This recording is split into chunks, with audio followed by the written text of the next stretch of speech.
अस्सलाम वालेकुम, अली शाहिर। आज से एक बिल्कुल नई सीरीज शुरू करने जा रहा हूं और इसका नाम है Pakistan stock market sector series. इस सीरीज में हम पाकिस्तान की हर मेजर इंडस्ट्री को डीपली समझेंगे। सेक्टर काम कैसे करता है और इसके ओनर्स कौन हैं, कौन सी फैमिलीज हैं, कौन से बिजनेस हाउसेस हैं जो इनके पीछे हैं, कौन सी चीज़ें ऐसी हैं जो आगे लेके जा सकती हैं यानी टेल विंड्स, और कौन सी ऐसी चीज़ें हैं जिसको मुतासर कर सकती हैं यानी हेड विंड्स, और स्ट्रक्चरल पिक्चर क्या है। ये स्टॉक पिक्स नहीं है बल्कि ये फाइनेंशियल और बिजनेस एजुकेशन है। आज की एपिसोड नंबर 1 में हम पहला सेक्टर कवर करेंगे, सीमेंट सेक्टर। सीमेंट इसलिए चूज किया है क्योंकि पाकिस्तान की इकोनॉमी की ये बैकबोन है और इस सेक्टर के पीछे कुछ सबसे फेमस बिजनेस फैमिलीज भी हैं। ताबा फैमिलीज, मियां मंशा, सर अनवर परवेज, सैगल फैमिली, ये सब सीमेंट में हैं। सो आज हम ये पूरी पिक्चर समझेंगे। चलिए शुरू करते हैं।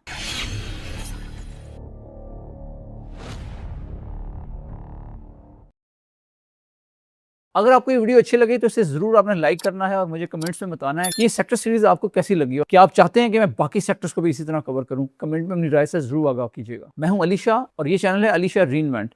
Stock market, investments, real estate और वेल्थ बिल्डिंग, कोई थ्योरी नहीं बल्कि सिर्फ रियल एग्जीक्यूशन। और मेरी कोशिश होगी कि इस न्यू सीरीज में मैं 2 वीक्स के बाद एक नया सेक्टर आपके साथ शेयर करूं। सबसे पहले ये समझते हैं कि सीमेंट सेक्टर इतना इंपॉर्टेंट क्यों है। सिंपली इसकी 3 वजूहत हैं। नंबर 1, सीमेंट पाकिस्तान के लार्ज स्केल मैन्युफैक्चरिंग इंडेक्स का ऑलमोस्ट 5.9% वेट है। ये एक मेजर इंडस्ट्रियल कंपोनेंट है। और दूसरा, सीमेंट डायरेक्ट कंस्ट्रक्शन से लिंक्ड है और कंस्ट्रक्शन पाकिस्तान के जीडीपी का एक सिग्निफिकेंट चंक है।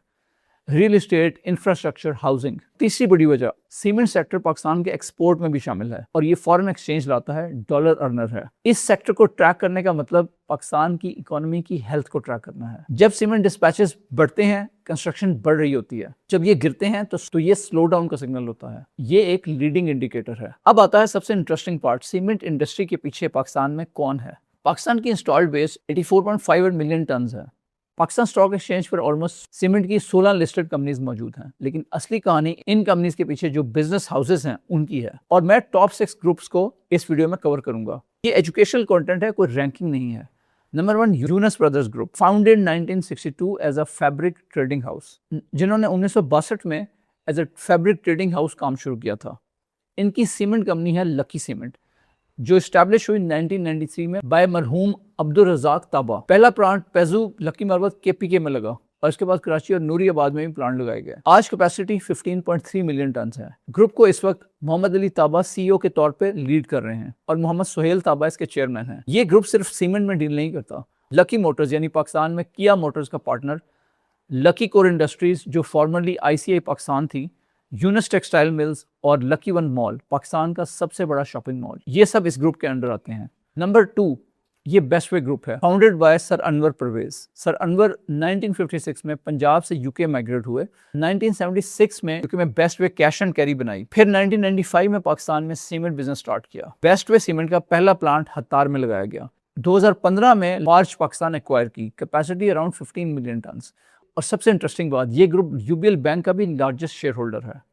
सीमेंट प्लस बैंकिंग एक ही फैमिली। लॉर्ड जमीर चौधरी अब सीईओ हैं बेस्ट वे ग्रुप के। नंबर 3, निशात ग्रुप, 1951 में मरहूम मियां मोहम्मद याहिया ने इसकी बुनियाद रखी। इस वक्त इसको लीड कर रहे हैं मियां मोहम्मद मंशा, जिनको पाकिस्तान का रॉकफेलर भी कहा जाता है। यूएस के बड़े बिजनेस टाइकून थे। DG Khan cement Nishat group की सीमेंट कंपनी है। इनके पास 3 प्लांट्स हैं, डेरा गाजी खान, खैरपुर चकवाल और hub Balochistan. DG Khan cement originally state owned थी। 1992 में इसको प्राइवेटाइज किया गया। पहले सैगल ग्रुप को गई और फिर निशात को ट्रांसफर हुई। निशात ग्रुप सीमेंट के साथ साथ एमसीबी बैंक, निशात मिल्स और ह्योंडे निशात मोटर्स का भी ओनर है। Number 4, Kohinoor Maple Leaf group, Saigol family Pakistan की सबसे पुरानी इंडस्ट्रियल फैमिलीज में से एक। तारिक सैगल इसे मैनेज करते हैं। सीमेंट कंपनी है maple leaf cement, Secunderabad plant. Group में कोहिनूर टेक्सटाइल मिल्स भी है। नंबर 5, फौजी फाउंडेशन, ये मिलिट्री वेलफेयर बॉडी है, पाकिस्तान आर्म फोर्सेस के रिटायर्ड पर्सनल के लिए वेलफेयर फंड। इनकी सीमेंट कंपनी है फौजी सीमेंट, जिसका रीसेंट मर्जर अस्क्री सीमेंट के साथ हुआ है। फौजी ग्रुप बहुत डाइवर्सिफाइड है, फूड्स में भी, फर्टिलाइजर में भी, पावर में भी, सिक्योरिटी सर्विसेज में भी। नंबर 6, गुलाम फारूक ग्रुप, जिनकी कंपनी है चिराट सीमेंट, नौशेरा प्लांट, और फिरौन ग्रुप, जिनकी कंपनी है अटक सीमेंट, हब बलोचिस्तान प्लांट। इसके अलावा कोहाट सीमेंट पल्ला फैमिली की थी और पॉइनियर पावर सीमेंट फैक्टो के अपने ओनर्स हैं। साफ समझें, ये एक कॉन्सेंट्रेटेड इंडस्ट्री है जहां फैमिली ओन्ड कॉन्ग्लोमरेट्स डोमिनेट करते हैं। कॉन्ग्लोमरेट एक ऐसी कंपनी को कहा जाता है जो ग्रुप ऑफ कंपनीज हो जिनके under multiple businesses, multiple industries में ऑपरेट करते हों। ये एक स्ट्रक्चरल रियलिटी है। पाकिस्तान की सीमेंट इंडस्ट्री असल में 6 से 7 बिजनेस हाउसेस की कहानी है। अब इन प्लेयर्स के साथ आता है सीमेंट सेक्टर का सबसे important structural feature, north versus south zone divide. Pakistan की सीमेंट इंडस्ट्री ज्योग्राफिकली 2 हिस्सों में बटी हुई है। नॉर्थ जोन जिसमें पंजाब और केपी के प्लांट्स आते हैं, लकी का पेजू प्लांट नॉर्थ है, डीजी खान का खैरपुर चकवाल नॉर्थ है, मेपल लीफ, बेस्टवे, चिराट, फौजी सीमेंट, कोहाट सब नॉर्थ जोन में है। पाकिस्तान इकोनॉमिक सर्वे 2025 टू 2026 के अकॉर्डिंग जो जून में रिलीज हुआ है, 9 महीने का डेटा देखें तो नॉर्थ ने 26.4 मिलियन टन डोमेस्टिक डिस्पैच किए, almost 12% year on year growth. लेकिन नॉर्थ के एक्सपोर्ट्स सिर्फ 0.8 मिलियन टन रहे, जो कि डाउन है 28.8%। अब बात करते हैं साउथ जोन की। साउथ में सिंध और बलूचिस्तान के प्लांट्स हैं, कराची पोर्ट के करीब। अटक सीमेंट का हब प्लांट, लकी का नूरियाबाद और कराची प्लांट्स पॉइनियर और पावर सीमेंट। साउथ की डोमेस्टिक डिस्पैचेस 5.2 मिलियन टन रही, अप बाय 3.5%, और साउथ के एक्सपोर्ट्स 6.1 मिलियन टन, अप 13.5%। इसलिए नॉर्थ और साउथ की परफॉर्मेंस कभी सेम नहीं होती। अगर एक्सपोर्ट मार्केट्स वीक होती हैं तो नॉर्थ स्ट्रगल करता है। ये डिवाइड समझना क्रिटिकल है पूरी सीमेंट स्टोरी समझने के लिए। अब यूनिट इकोनॉमिक्स पे आते हैं। सीमेंट कंपनी पैसे कैसे बनाती है? रेवेन्यू साइड सिंपल है, बैग प्राइस, जो सीमेंट की एक बैग की प्राइस होती है, इसको मल्टीप्लाई करते हैं volume sold plus exports. Profitability का असली खेल कॉस्ट साइड पर है। सीमेंट बनाने में 4 मेन इनपुट्स होते हैं। पहला और सबसे ज़्यादा ज़रूरी कोल। सीमेंट फर्नेस में टेम्परेचर 1450 डिग्री सेल्सियस तक जाता है। इसके लिए कोल चाहिए, इंपोर्टेड कोल या लोकल अफगान कोल।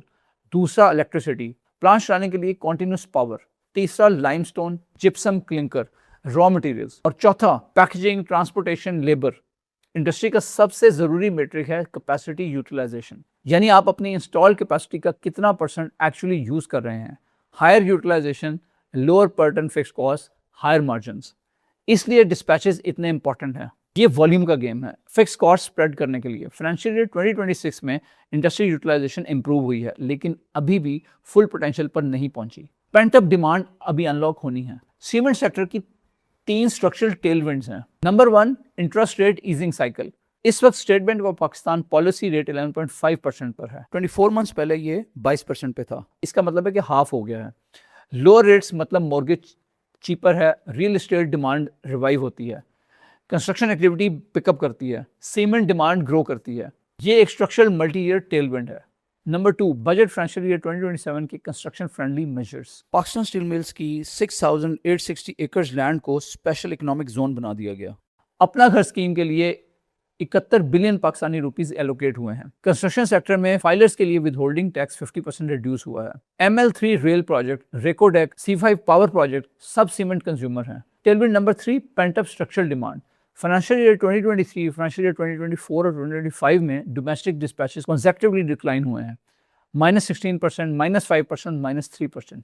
3 साल का कम्युलेटिव अंडर बिल्डअप।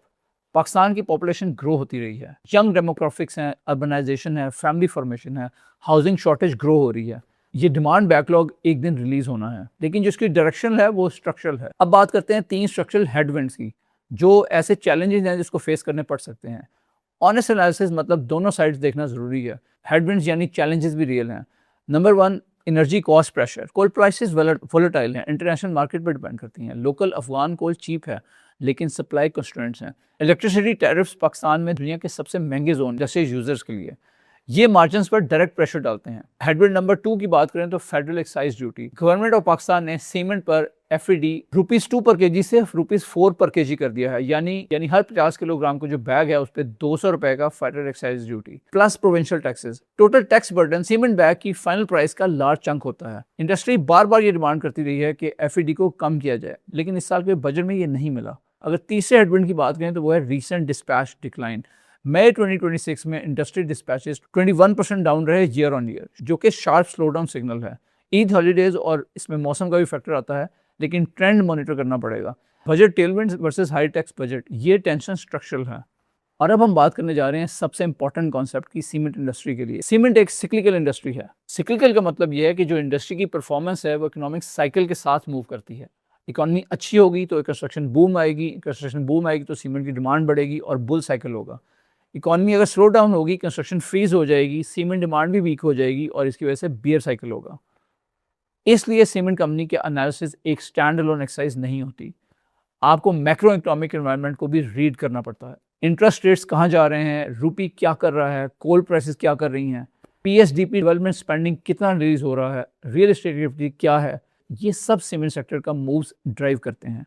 इसीलिए जो सीजन इन्वेस्टर्स होते हैं वो सीमेंट को अलग तरह से वैल्यूएट करते हैं as compare to consumer staples या बैंक्स। एक पर्सनल एंगल ऐड करना चाहता हूं। मैं तख्लीक डेवलपर्स का सीईओ हूं और रिसेंटली हमने सामाद के पास फैसल हिल्स में एक बिल्डिंग लेजेंड 46 बनाई है। सो मैं सीमेंट का खुद बायर भी हूं, इंडस्ट्री की जो कस्टमर साइड है उसको देखता हूं। डेवलपर पर्सपेक्टिव से दो चीजें बहुत साफ नजर आती हैं। नंबर 1, बैग प्राइसिंग की जो वॉलेटिलिटी है वो ग्राउंड लेवल पर काफी शार्प है। क्वार्टरली कॉन्ट्रैक्ट्स की एब्सेंस का मतलब प्रोक्योरमेंट टाइमिंग मैटर करता है। चूंकि इसमें कोई क्वार्टरली कॉन्ट्रैक्ट्स नहीं होते तो इसका मतलब ये कि जो प्रोक्योरमेंट टाइमिंग है वो मैटर करती है। नंबर 2, क्वालिटी में बहुत ज़्यादा वेरिएशन है अक्रॉस डिफरेंट ब्रांड्स। सब सीमेंट एक जैसे नहीं होते।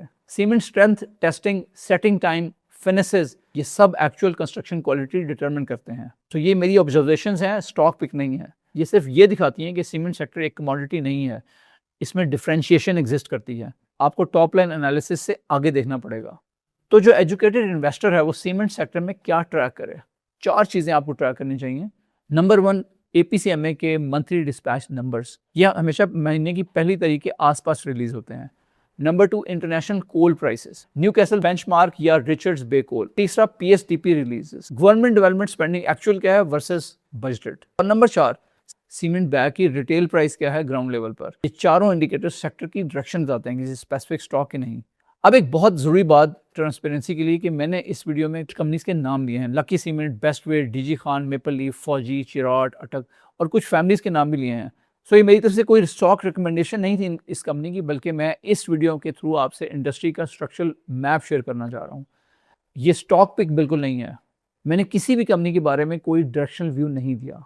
सो अगर आपने कोई स्पेसिफिक स्टॉक्स डिसीजन लेना है तो उसके लिए अपनी रिसर्च जरूर करें या इन्वेस्टमेंट एडवाइज़र को कंसल्ट करें। सो मेरी पर्सनल अप्रोच इस तरह के सिक्लिकल सेक्टर्स के बारे में सिंपल है। मैं साइकिल पे फोकस करता हूँ, इंडिविजुअल स्टॉक्स पर नहीं। मैं डिस्पैचेस ट्रैक करता हूँ, एनर्जी कॉस्ट फॉलो करता हूँ और मैक्रो एनवायरनमेंट के साथ अलाइन रखता हूँ।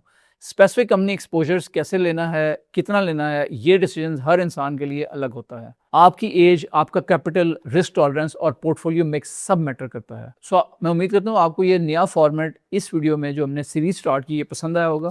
और आपको अच्छी लगी इसको जरूर लाइक कीजिएगा। चैनल को अगर अभी तक सब्सक्राइब नहीं किया तो जरूर सब्सक्राइब कर लें। तो चूंकि ये सीरीज नहीं है तो आपकी फीडबैक कमेंट्स में बहुत वैल्यूएबल है। अगर आपको अच्छी लगी है तो जरूर बताएं कि इसको कंटिन्यू करें और उसके साथ साथ कौन सा ऐसा सेक्टर जो आप चाहते हैं कि मैं नेक्स्ट एनालिसिस उसका करूं। अगर आपने स्टॉक मार्केट में अभी कदम रखा है और आप लर्न करना चाह रहे हैं, बिकॉज लर्निंग बहुत ज़रूरी है प्रॉफिट अर्निंग से पहले, तो आपको लाजमी तौर पे जो मेरी बेसिक वीडियो सीरीज़ है कि अकाउंट कैसे ओपन करना है और इस तरह की जो बाकी चीज़ें हैं, तो इस वीडियो के एंड के भी उसका लिंक दे रहा हूँ, उसके साथ उसका लिंक मैं डिस्क्रिप्शन में भी दूंगा, तो उसको ज़रूर देखिएगा।